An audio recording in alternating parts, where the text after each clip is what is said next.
आपने कभी सोचा है कि बिना किसी वजह से आपके घर में परेशानियां क्यों बढ़ रही हैं? काम बनते बनते क्यों बिगड़ जाते हैं और सुख आकर भी नहीं टिकते हैं? ये कथा है एक ऐसे ही परिवार की जिन्होंने अपनी कुलदेवी को भुला दिया। ना पूजा रही ना स्मरण, और धीरे धीरे माँ की कृपा लुप्त हो गई। कहते हैं कि जब कुलदेवी चुप होती हैं तो वो दंड नहीं देती, सिर्फ अपनी रक्षा हटा लेती हैं। पर जिस रात उन्होंने रो रो कर माँ को पुकारा, उसी रात सब कुछ बदलने लगा। इस कथा को अंत तक सुनिए, क्योंकि हो सकता है माँ आज आपको याद दिला रही हो। अब कथा प्रारंभ करते हैं। बहुत समय पहले की बात है।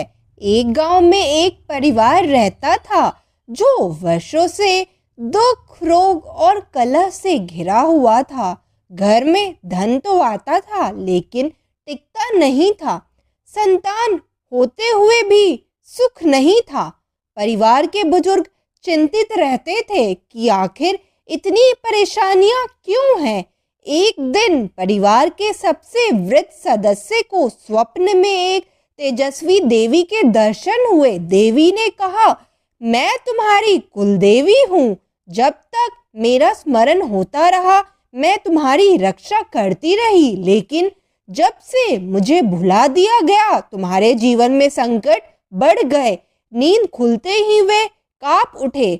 अगले दिन उन्होंने परिवार को बुलाया और पूर्वजों से सुनी बातों को याद किया। तब उन्हें ज्ञात हुआ कि उनके कुल की रक्षा करने वाली देवी उनकी कुलदेवी थी, जिनकी पूजा पीढ़ियों पहले होती थी। पर समय के साथ परंपरा टूट गई। परिवार ने निश्चय किया कि वे पुनः अपनी कुलदेवी का स्मरण करेंगे। गांव के मंदिर में जाकर उन्होंने सच्चे मन से पूजा की, दीप जलाया और कहा, माँ हमसे अज्ञानवश भूल हुई है, हमें क्षमा करे। कहते ही उसी दिन से परिस्थितियां बदलने लगी। घर में शांति लौटी, रोग दूर होने लगे, कार्यों में सफलता मिलने लगी।